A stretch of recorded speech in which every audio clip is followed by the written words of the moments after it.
Pac-Man World Re-PAC just launched for all consoles and PC the other day, and it seems like a lot of people are enjoying this one. It's been reviewing fairly well from what I've seen. I live streamed it the other day, and I've been having a lot of fun with it. So this is a remake of the original game from the PlayStation 1 from over 20 years ago. It's got some shine to it, but essentially it's a remake. It's the original game, just looks nicer, and there are some changes here and there.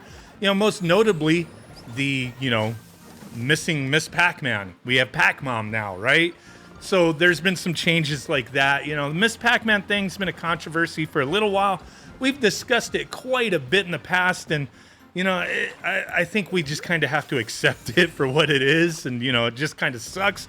Miss Pac-Man is an icon, but that's not what we're here to talk about today. Seems like we can never have nice things without some sort of controversy. So I was scrolling through my Twitter feed and I seen some mention of Bandai Namco and a controversy with Pac-Man World Re-PAC, right? So as we see here, I seen this post from Scott Rogers, who is a game designer, stating, "Shame on you, Bandai Namco US, for not crediting the original Pac-Man World team in Pac-Man World Re-PAC." So I wondered what was going on here. And I had to dig a little bit, read through some of these responses and whatnot. And I really want to hear from you guys, the community out there, your comments, what your take on this is. Because I could see this one being, a little mixed, but leaning to one side, in support of like, hey, credit should be there. But I could imagine some people may have a different opinion. But the deal that's going on here. So the original game was actually developed by, Scott Rogers worked for Namco at the time, Namco Home Tech. This game was developed by them. So just going through this Pac-Man fandom wiki, Namco Home Tech, also known under the name Namco the Game Creator, is a little-known subsidiary of Namco based in the U.S. The company is commonly confused. I'm getting confused. I can't even talk. Confused for Namco themselves, but the development teams were completely different and on different parts of the globe. So they weren't, Japanese developers. They were in the U.S. working, for Namco type of thing. They were developers behind several Pac-Man games throughout the 90s and 2000s, including titles such as Pac-Man World and Miss Pac-Man Maze Madness. Following Namco of Japan's merge with Bandai in 2006, Namco Home Tech would be merged with Namco Networks, a mobile phone-focused division eventually forming into Bandai Namco Entertainment America in the early 2010s. So that is a mouthful. They had a few games developed and some games published, Pac-Man World, Maze Madness, and Pac-Man World 2, all developed by Home Tech. And then you had these published games as well, localized versions of like Pac Attack, stuff like that, right? Pac in Time. So, some interesting stuff, some canceled games as well. But going back to this individual, Scott Rogers, which looks like, he played through the game and came up with this, went through the credits and whatnot and didn't see the original team being thanked at all. And one of the common, thoughts that I'm seeing with people is like, it really would have taken them 2 seconds to add that in. So, yeah, I would imagine Namco Home Tech, that development team, had nothing to do with this specific release, Re-PAC, right? So to have their names or studio mentioned in the main credits may be confusing, but, the argument I'm seeing is like, hey, the original game that they created was the groundwork to have this game, come to fruition. Without that, this wouldn't exist. And I get that aspect of it. At that time, from what I understand, Namco Home Tech was tasked with coming up with ideas and pitching them to Namco, incorporating Namco IPs. So like Pac-Man, pitching it to them and, coming up with different genres, ideas, whatever it was, right? And this is one of the games that was approved. So without that, this one wouldn't exist. And like I said, it would be confusing. Like, would you have all their names listed in here somewhere?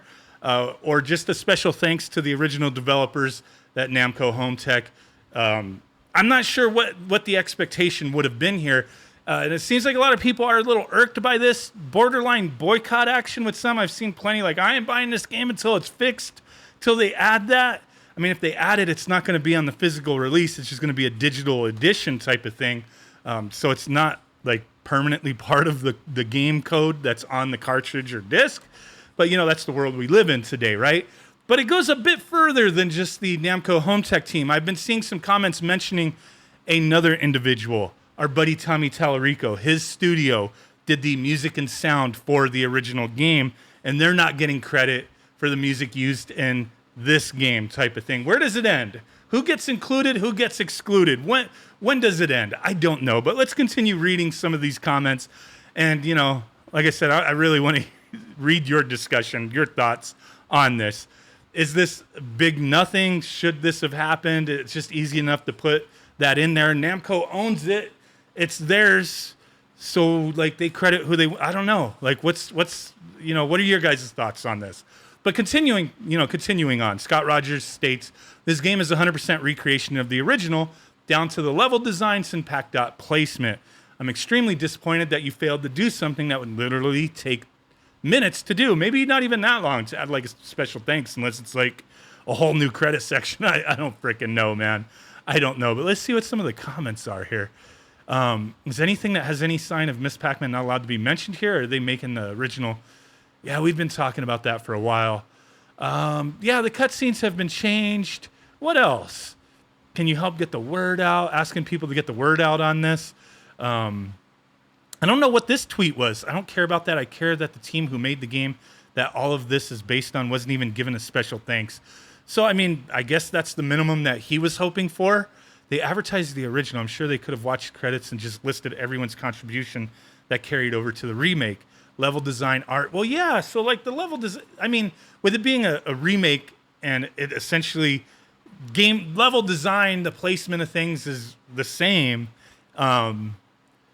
Crediting that design, I see that the bare minimum that would have made a bit of sense, right?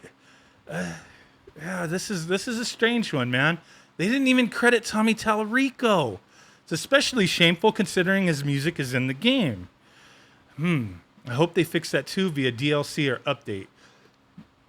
I don't know. This is a strange one. Disappointing. They even used the original music. It took inspiration from some original concepts like the Chrome Keeper fight. It wasn't inspiration. It was copying.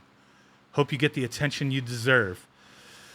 Yeah, okay. They don't credit Todd Dennis, Joey Curis or Chorus. I don't know how to say that. Well, my apologies. Or Tommy Tallarico Studios, which is especially damning, considering some of their original music is reused from the original game. All around, the lack of credit to the original dev team is really odd and wrong. Those who don't know, Todd Dennis and Joey Curis both worked under Tommy Tallarico Studios. As you see here, Tommy Tallarico Studios, Joey Curis, and Todd Dennis, sound and music. So yeah, this goes on and on. A lot of people annoyed. I've seen a few comments that they're kind of like, hey, this from Tam Biggs, they credited everyone they were supposed to. I'm not seeing too many people attacking that comment, but Scott Rogers, I respectfully disagree, and that's fair enough. But I've seen a couple comments that have been deleted since that maybe they changed their mind on it or their thought. This should be illegal. For all I know, in some countries it probably is. I don't know. People always pulling out the clown face thing to insult people, but whatever, man. A lot of people disappointed. A lot of people annoyed. I don't know what to think. I'm enjoying the game. Just being honest, I wouldn't know anything to do with the credits if I didn't see this by chance. So there's that, man. Regardless of the credits or not, I'm digging the game. It's fun, but yeah, some people want their credit. It's the way it goes. Let me know what you guys think. Bye.